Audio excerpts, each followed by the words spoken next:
out. Monitor their progress. They're doing about that.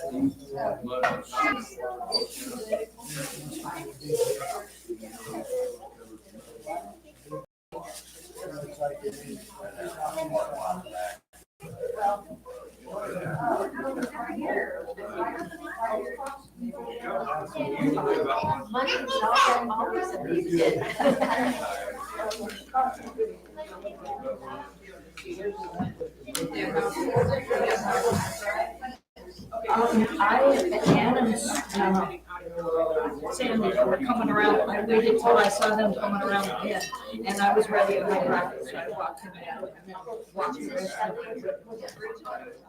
No, it was Bridget. It was at that point when Bridget was in. And then we walked up the school street and back, and then Dawn and Ann were coming along. And so I walked with them. Then no, I said there's no use even going down there. Yeah, so. And the water was running over the road. Jeff had told me the water was running over the road in top of it. I mean, so I said, yeah, why didn't you go down there? The trouble is you go down there, you're never sure. I mean, while you're down there, what could happen? Yes. Where could the water go? Yeah. So I said, it's kind of silly to go down there and be playing with it. Yeah.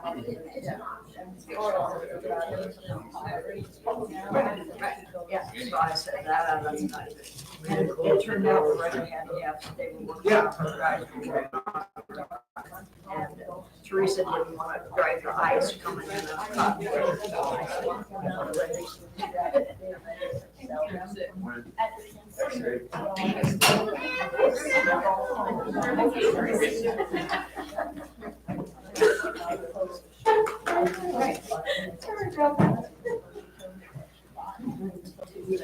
And with it, so the icing is another factor. Because Teresa and I walked the golf course and it wasn't really fun. I could do it, but she was a little. And so then coming back, I walked the golf course the other day after I quit at the senior center and I got in her car. And I cut across there. And I can pick and choose around them. If you have a group, you can just kind of wander as easy. So I just wandered around over there to get some miles in, sometimes. Yeah. Well, good morning. Good morning. We have a bunch of people who are not able to make it this morning. Do we have any prayer requests or announcements before we start? I guess Vicky's still in hospital like that. Is she still in the hospital? That's what I thought. Yeah, she's in the hospital. They're waiting on a oxygen consolidator machine. And they called yesterday or the day before the hospital to make sure she wasn't going to be left alone for up to a month before they would release her. So we got meat ready for her. Maybe as early as tomorrow, they might fly her down. And then she's going to be back and forth to go out and off. Not sure how the doctor visit's going to go, but they still have her. Maybe as early as tomorrow, flying her back to home. Well, depending on the weather. But the holdup was some kind of oxygen consolidation machine that she can't be without. Insurance was raising a squawk because they didn't want to release her with one that wasn't going to her address. So And anyway, that's part of it, and they wanted to send her the suitcase size one, which is not. the way it's all working out, it looks like as soon as the weather clears up, maybe early, but tomorrow or sometime soon, she'll be flying down, and then we're going to pack her up to the house and go from there. Okay.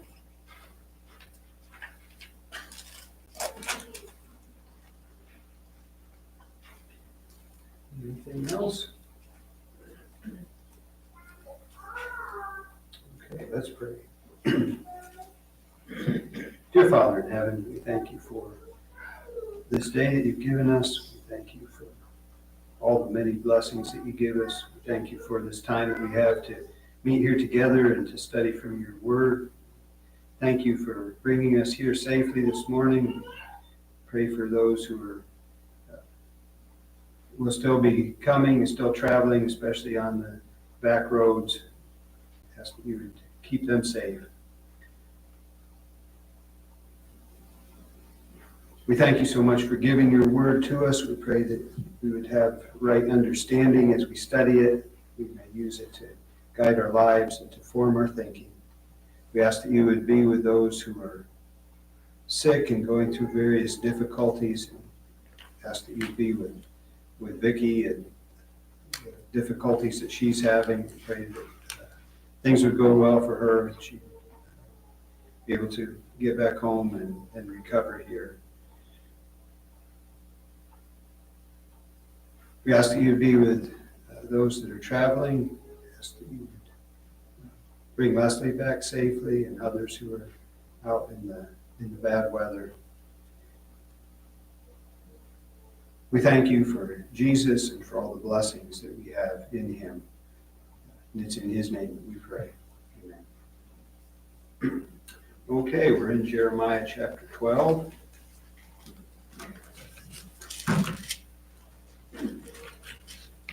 I think I will just start out by reading through that. Righteous art thou, O Lord, when I plead with thee. Yet let me talk with thee of thy judgments. Wherefore doth the way of the wicked prosper? Wherefore are all they happy that deal very treacherously? Thou hast planted them, yea, they have taken root, they grow, yea, they bring forth fruit. Thou art near in their mouth, yet far from their reins. But thou, O Lord, knowest me, and hast seen me, and tried mine heart toward thee. Pull them out like sheep for the slaughter, and prepare them for the day of slaughter. How long shall the land mourn, and the herbs of every field wither, for the wickedness of them that dwell therein? The beasts are consumed, and the birds, because they said, He shall not see our last end. If thou hast run with the footmen, and they have wearied thee, then how canst thou contend with horses? And if in the land of peace, wherein thou trusted, they wearied thee, how wilt thou do in the swelling of Jordan? For even thy brethren, and the house of thy father, even they have dealt treacherously with thee. Yea, they have called a multitude after thee. Believe them not, though they speak fair words unto thee. I have forsaken mine house, I have left mine heritage. I have given the dearly beloved of my soul into the hand of her enemies. Mine heritage is unto me as a lion in the forest. It crieth out against me, therefore have I hated it. Mine heritage is unto me as a speckled bird. The birds round about are against her. Come ye, assemble all the beasts of the field, come to devour. Many pastors have destroyed my vineyard. They have trodden my portion underfoot. They have made my pleasant portion a desolate wilderness. They have made it desolate, and being desolate, it mourneth unto me. The whole land is made desolate, because no man layeth it to heart. The spoilers are come upon all high places through the wilderness. For the sword of the Lord shall devour from one end of the land even to the other end of the land. No flesh shall have peace. They have sown wheat, but shall reap thorns. They have put themselves to pain, but shall not profit. And they shall be shamed of your revenue, revenues, because of the fierce anger of the Lord. Thus saith the Lord against all my evil neighbors, that touch the inheritance, which I have caused my people Israel to inherit. Behold, I will pluck them out of their land, and pluck out the house of Judah from among them. And it shall come to pass, after that I have plucked them out, I will return, and have compassion on them, and will bring them again, every man to his heritage, and every man to his land. And it shall come to pass, if they will diligently learn the ways of my people, to swear by my name, the Lord liveth, as they taught my people to swear by Baal, then shall they be built in the midst of my people. But if they will not obey, I will utterly pluck up and destroy that nation, saith the Lord.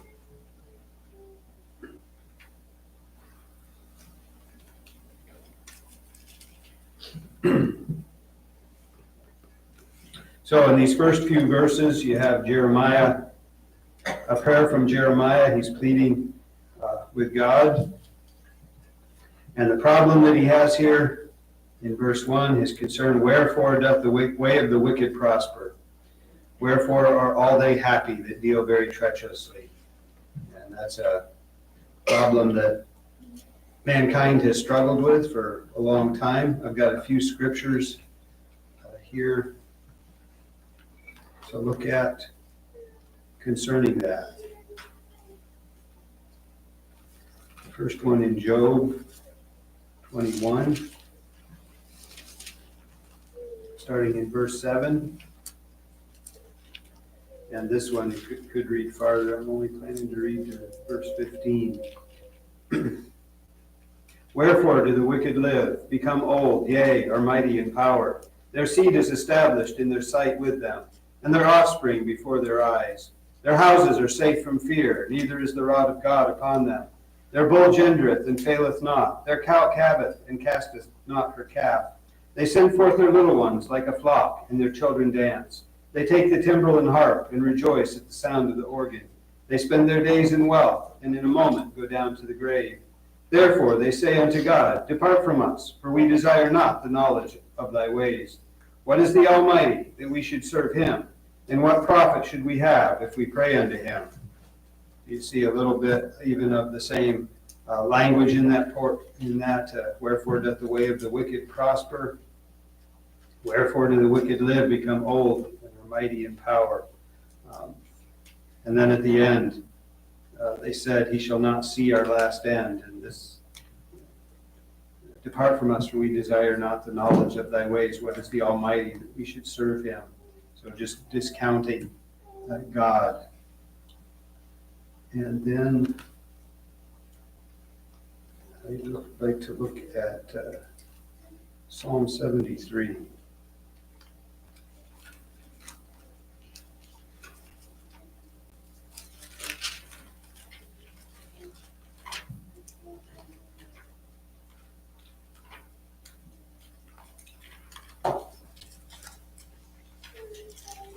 I guess I'll read the whole thing here. Truly God is good to Israel, even to such as are of a clean heart. But as for me, my feet were almost gone, my steps had well nigh slipped. For I was envious at the foolish, when I saw the prosperity of the wicked. For there are no bands in their death, but their strength is firm. They are not in trouble as other men, neither are they plagued like other men. Therefore pride compasseth them about as a chain, violence covereth them as a garment. Their eyes stand out with fatness, they have more than heart could wish. They are corrupt and speak wickedly concerning oppression. They speak loftily, they set their mouth against the heavens, and their tongue walketh through the earth. Therefore his people return hither, and waters of a full cup are wrung out to them. And they say, How doth God know? And is there knowledge in the Most High? Behold, these are the ungodly, who prosper in the world. They increase in riches. Verily, I have cleansed my heart in vain, and washed my hands in innocency. For all the day long I have been plagued, and chastened every morning. If I say I will speak thus, behold, I should offend against the generation of thy children. When I thought to know this, it was too painful for me, until I went into the sanctuary of God. Then understood I their end. Surely thou didst set them in slippery places. Thou castest them down into destruction. How are they brought into desolation, as in a moment? They are utterly consumed with terrors. As a dream when one awaketh, so, O Lord, when thou awakest, thou shalt despise their image. Thus my heart was grieved, and I was pricked in my reins. So foolish was I, and ignorant. I was as a beast before thee. Nevertheless, I am continually with thee. Thou hast holden me by my right hand. Thou shalt guide me with thy counsel, and afterward receive me to glory. Whom have I in heaven but thee? And there is none upon earth that I desire beside thee. My flesh and my heart faileth, but God is the strength of my heart, and my portion forever.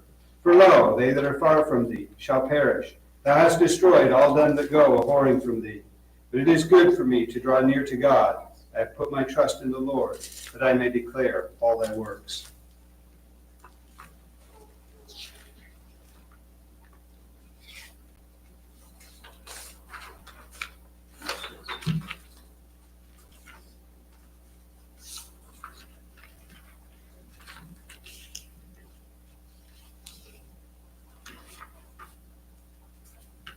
And back in Jeremiah 12 there at verse 4, they said, He shall not see our last end. So that's the attitude of the wicked, the thoughts of the wicked. They'll go about doing this. God won't see our end. He's not going to do anything about this. And then you look here in Psalm 73, verse 17. Then I understood their end. So he's looking here at a good part of this is the end of the wicked, that there will be judgment on the wicked. But again, the struggle is because people don't always see that. Sometimes they see the wicked prospering and the righteous not prospering. And here in verse 27, most of these places in the Old Testament, you see, that there will be an end to them. God will judge the wicked. Here in 24, you get one little part. Of course, you get the goodness of God. What the righteous get is this goodness of God and the closeness with God. And you get here, thou shalt guide me with thy counsel, and afterward receive me to glory. So you have this little bit of our end, the end of the righteous, that they will be with God and even received into glory in the end. And 27 again, the end of the righteous. They that are far from thee shall perish. Thou hast destroyed all them that go a-whoring from thee. And then, considering that, in the Old Testament, they did not have as complete a picture by any means as what we have of that comparison of the end of the wicked and the end for the righteous. And I'd like to go, just looking at that a little bit, go to Matthew chapter 5.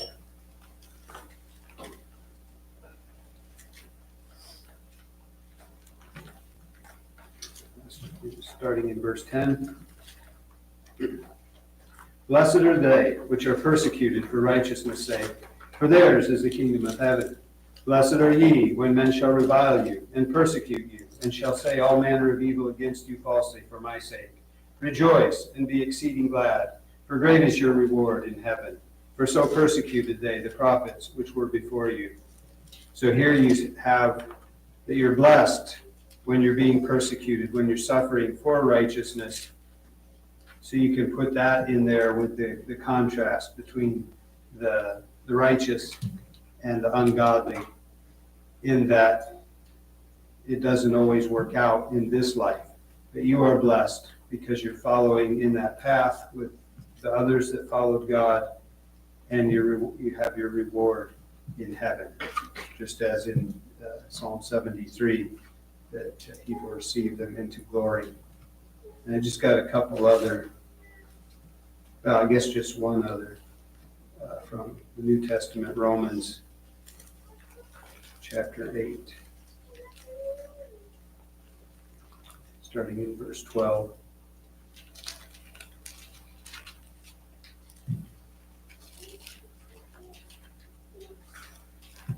Therefore, brethren, we are debtors not to the flesh, to live after the flesh. For if ye live after the flesh, ye shall die. But if ye live through the Spirit, if ye through the Spirit do mortify the deeds of the body, ye shall live. For as many as are led by the Spirit of God, they are the sons of God. For ye have not received the spirit of bondage again to fear, but ye have received the Spirit of adoption, whereby we cry, Abba, Father. The Spirit itself beareth witness with our spirit that we are the children of God. And if children, then heirs, heirs of God, and joint heirs with Christ, if so be that we suffer with him, that we may be also glorified together. For I reckon that the sufferings of this present time are not worthy to be compared with the glory which shall be revealed to us.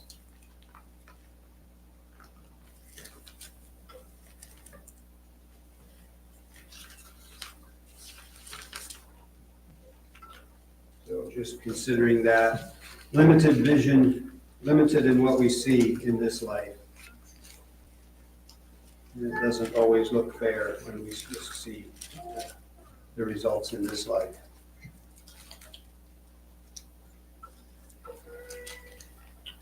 Does anyone have anything to add to that? Okay, going on into the next verses. Thou hast planted them, they have taken root, they grow, they bring forth fruit, they are near in their mouth and far from their reins. I didn't include Psalm 37. I was thinking of that because that goes into some of the same things, and it speaks of seeing the wicked spreading like a green bay tree. So this idea of growing and prospering as a tree.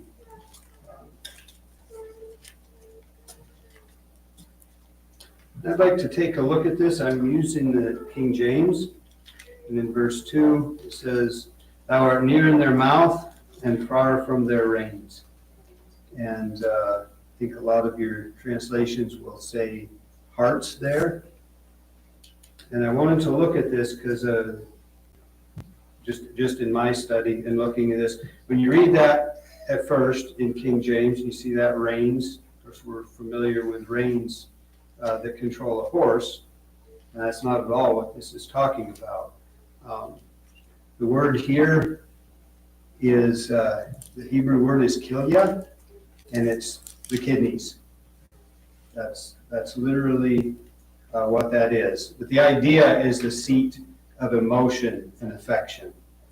And it comes, and I spent a while looking at that because I wanted to see, is there any relation between the reins, like to control a horse, and this word reins? Because you could read this and you could think, far from their reins, you could maybe attach some idea to control and how you're guiding your life, but that's not at all what it is. It's the emotion and affection. And heart is not bad. I think it's a little different from that, but if you're trying to explain it, heart's probably the best idea. The way we use heart is our inward person.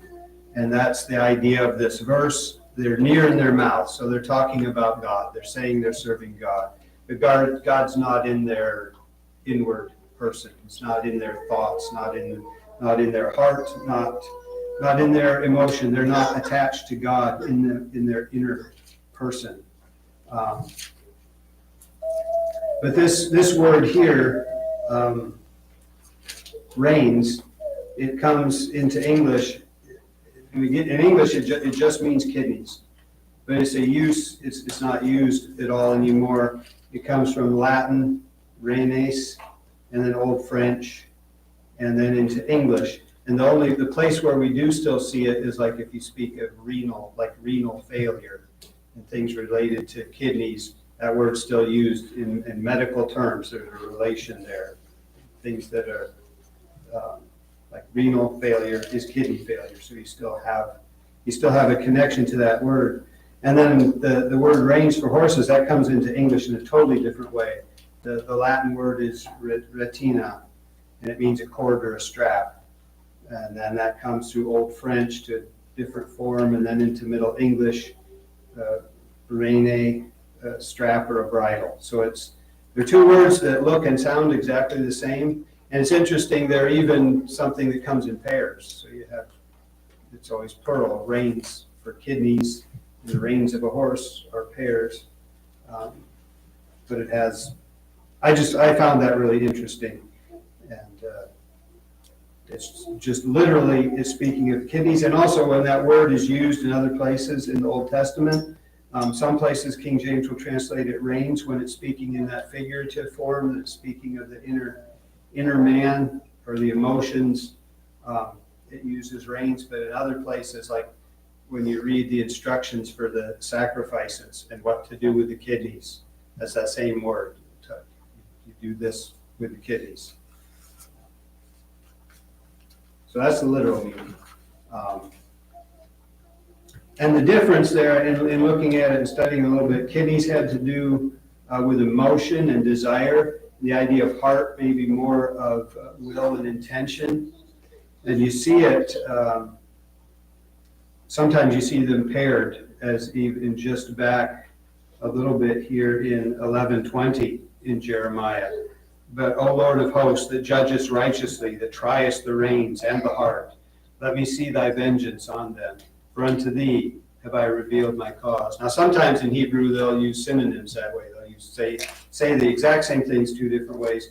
I kind of think there's a little difference here, but it's not that important. But that's used a number of times, that God tries the reins and the heart. You see that in Psalm 26:2. and Psalm 7:9. And there's sometimes it's rains and heart, sometimes it's heart and rains. And a lot of other translations. It's interesting because some other translations translate that as heart and mind, which conveys the idea pretty good. But it's interesting because they translate kidneys as heart and then heart as mind. So I'm not sure why they choose it that way. But that does give you the thought, and it leaves you not scratching your head what the word rains means, or scratching your head what kidneys means if it were literal, or if it were modern, I should say. Rains is absolutely literal, but it's archaic. So, I don't know if anybody's interested in that, but I end up getting off looking up things, spending more time looking up words than maybe I should.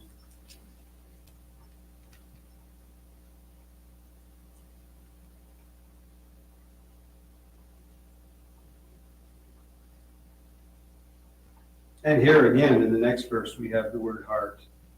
So it's kind of paired, the reins in the heart, although this is talking of the reins of the wicked and Jeremiah's own heart.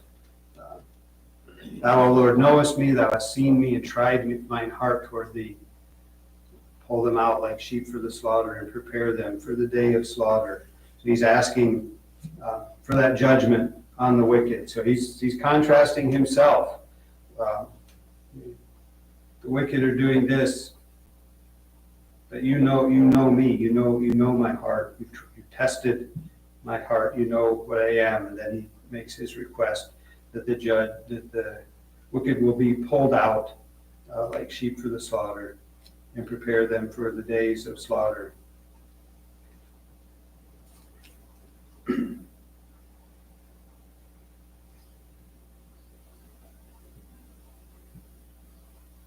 And then again, and for that idea that the wicked have that belief that God will not judge them. He shall not see our last end. And we looked at that in that other verses that we've already looked at. Do you have any comments or questions on these first 4 verses here? Okay. So then the rest of this, we have God's answer. And these, I like the imagery of these this first part of the answer. You can just picture and feel what God's responding in these first ones.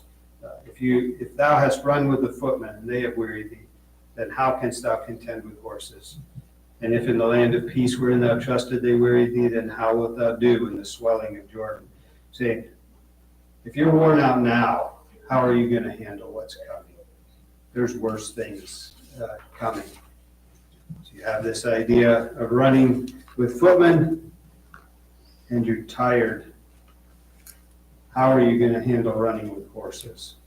And then the idea, the contrast of the land of peace versus the pride or the swelling of Jordan. And that's another interesting one. Reading that in the King James, you have this swelling of Jordan. And the first picture that comes to my mind, it would be a flood. Jordan is swelling. How are you going to do? You can't handle a peaceful land. How are you going to make it through a flooding river? That's not what I don't believe that that's what it's talking about.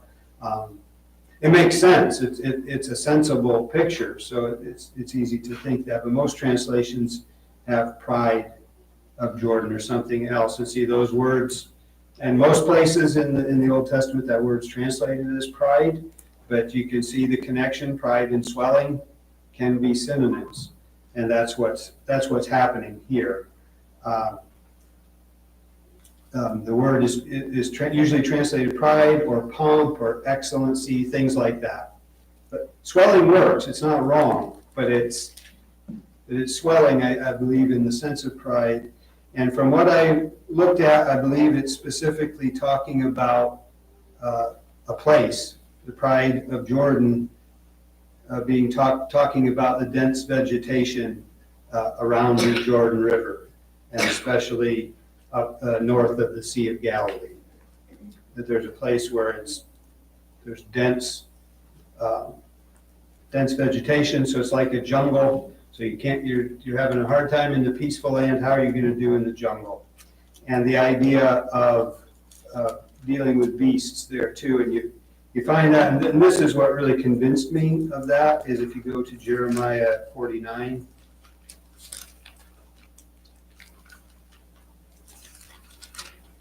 You see this again, 49:19.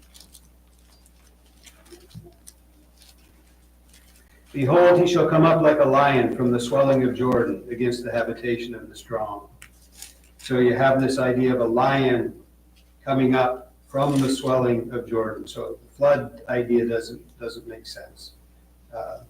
The idea of it being a place, and especially the idea of it being like a jungle, and that there would be lions there. So that convinces me that that's the picture that he's making there. You've got a peaceful, inhabited land, and you're struggling here in this land of peace. How are you going to do in the jungle?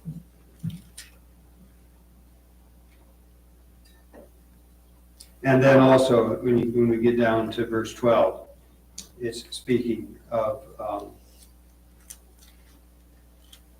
no, not verse 12, verse 8. My heritage is unto me as a lion in the forest. So you have that idea, it's just speaking of that swelling or pride of Jordan, and then it's speaking of this lion coming out, lion in the forest. So when you go put all those things together, that seems pretty clear, and that's what reading commentaries. That's the idea that place has been referred to as the pride of Jordan.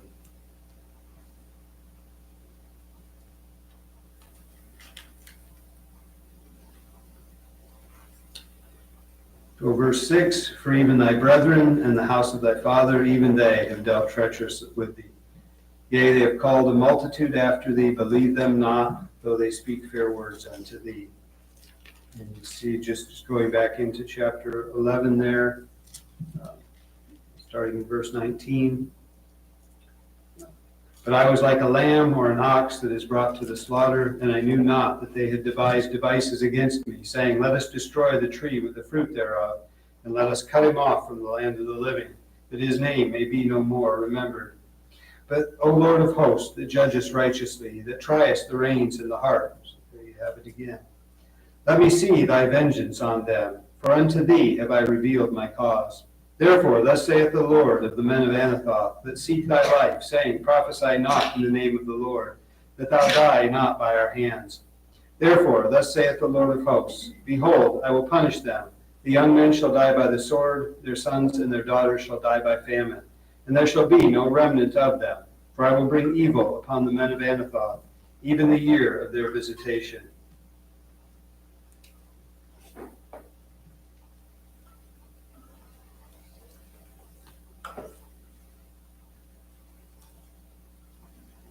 Check something here real quick.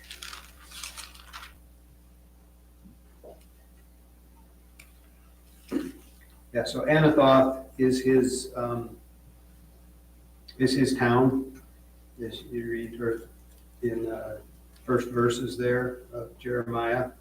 So this is it's a town of Benjamin. He's of the priests, but that's still it's his where he's from, and they're the ones seeking to kill him, seeking to stop him, and he wasn't beginning here. He's not aware that that's going on. So you have here again, even thy brethren in the house of thy father, even they have dealt treacherous with thee.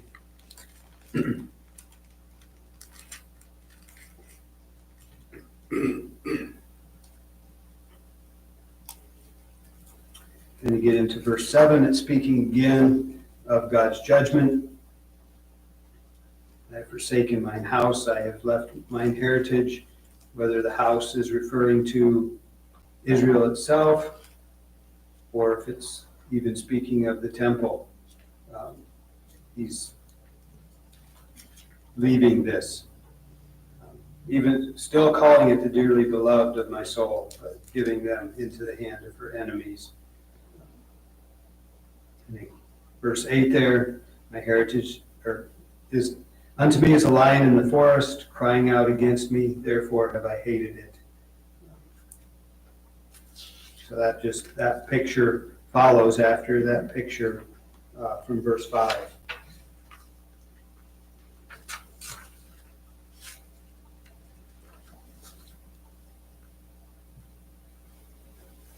And you have, if you skip down to verse 10 there, many pastors or shepherds have destroyed my vineyard. So you have the shepherds here destroying the flock, destroying the sheep, even though then it's kind of a mixed metaphor there.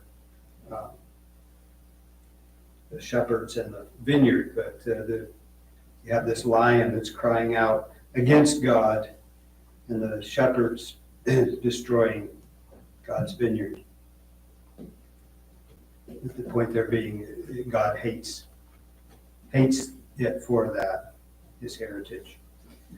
Then verse 9, my heritage is unto me as a speckled bird. The birds round about are against her. Come ye assemble, all the beasts of the field come to devour. This word speckled, it's only used here in the Old Testament. And it literally, it means speckled. It means spotted. And it could, if you'll see some translations have hyena here. And the idea behind that is that the hyena is speckled, so that would be something you could call a hyena. And possibly that was used as a name for them. But the next word is bird. So it says speckled bird, and then it says birds again. So it seems to me if the word there means hyena, it's talking about a hyena bird. So I really think it's a spotted or speckled bird. And the idea there that I think of, that picture is here you've got, and it's the idea is a bird of prey specifically. In some translations will bring that out. That word bird there is the idea of a bird of prey. That you've got this bird among other birds. This bird's speckled. This bird looks different, and some birds will attack a bird that looks different. So that makes sense to me. That picture. Here's my heritage among these others, and they're going to attack that bird like birds would attack a bird that looks different. That just makes sense to me that's what that's talking about. And then 10 and 11, many pastors have destroyed my vineyard. I think most translations have shepherds there. They're completely synonymous. Pastor means shepherd, shepherd means pastor. It's just two different words for the same thing.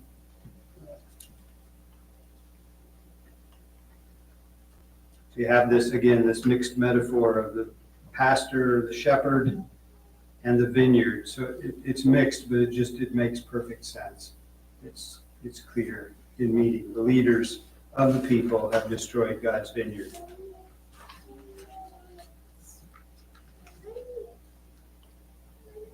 Then verse 12, the spoilers have come upon all high places through the wilderness. King James has high places here, and other translations have bare heights. The word there is shephi, and it is different from the word that's used in a lot of the places that are translated high places, and specifically thinking of those places where they practiced idolatry and they sacrificed to idols or they sacrificed to God on these high places, and that word is bama. So you have this word is shephi, that word is bama. So that word bama for high places, those are the high places that were often not removed by even the good kings, and that was a disappointment. The king would say he did all these good things, he followed in the ways of David, except he didn't remove the high places. And if you go back to Jeremiah chapter 3, I happened to be the one teaching that chapter. And kind of need to make a correction because I was not aware of this as I was studying this chapter. I became aware that those are different words there. And when I was going through this, I know that I mentioned the significance of these idol high places and took this reference here in 3:2, lift up thine eyes unto the high places and see where thou hast not been lying with. In the ways hast thou sat for them as the Arabian in the wilderness. Thou hast polluted the land with thy whoredoms and with thy wickedness. So the verse really makes you think of the idolatry going on the high places. And so you have, but every other place, this is the only place where that word's used that you would get that idea, connection to idolatry. It's very much connected to idolatry here, but it is a different word. And I thought that was important to point that out, that there's a difference in those words.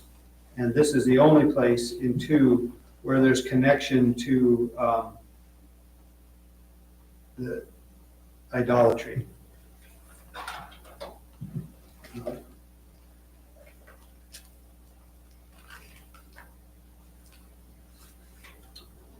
Okay, so back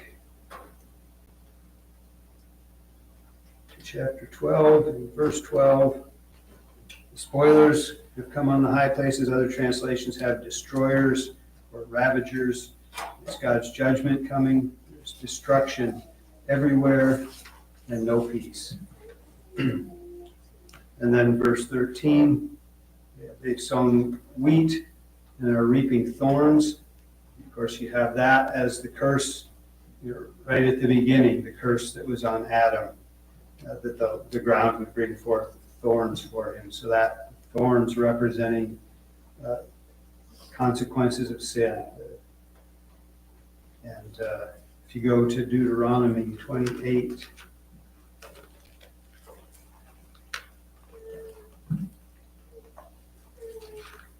see the consequences of breaking God's covenant. And there's a lot here. You have the the title in mine in chapter 28 starts out the blessings of obedience. So it's all the good things that will come if you keep this covenant.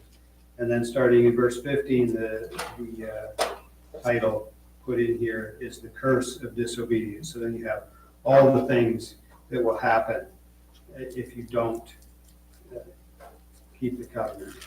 And starting there in verse 15, but it shall come to pass, if thou wilt not hearken unto the voice of the Lord thy God, to observe, to do all his commandments and his statutes, which I command thee this day, that all these curses shall come upon thee and overtake thee. Cursed shalt thou be in the city, and cursed shalt thou be in the field. Cursed shall be thy basket and thy store. Cursed shall be the fruit of thy body and the fruit of thy land, the increase of thy kind and the flocks of thy sheep. And then skipping down to verse 37, and thou shalt become an astonishment, a proverb, and a byword among all nations, whither the Lord shall lead thee. Thou shalt carry much seed out into the field, and shalt gather but little in, for the locust shall consume it. And going on more with some of the things with agriculture there, but that's something promised that they would not profit in their agriculture, in their other endeavors. That's one of the curses for not keeping the covenant. And here you have they're sowing wheat but reaping thorns. So you have kind of that double symbolism there of the curse of the thorns and then the curse of your sowing, but you're not reaping, at least not much, is part of the consequence of not obeying God. And then the rest of it, they're putting themselves to pain, working hard, but not profiting, and they'll be ashamed of this says revenues, some say harvest, but the outcome, what you get from your efforts, you're going to be ashamed of it because it's not going to be much. It's It's because of the fierce anger of the Lord. And then coming to the end here, these last few verses, you have God's promise to his evil neighbors, the nations around them. And what it, condensing that, if they learn the ways of God's people, they will be built in the midst of his people. And that's something that we see fulfilled in the new covenant. That all the nations, if they're obedient to God, they'll be built up among God's people, in the midst of God's people.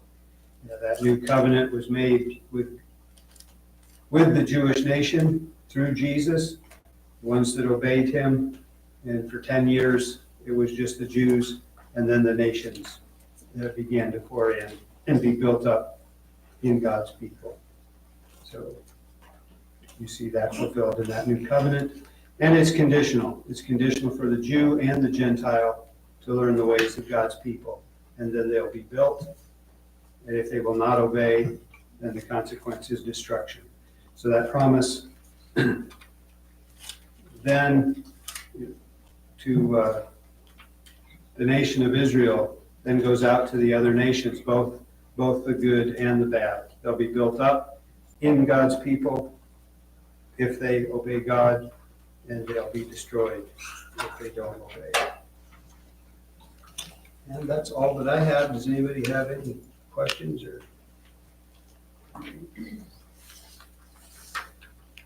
Okay, thank you.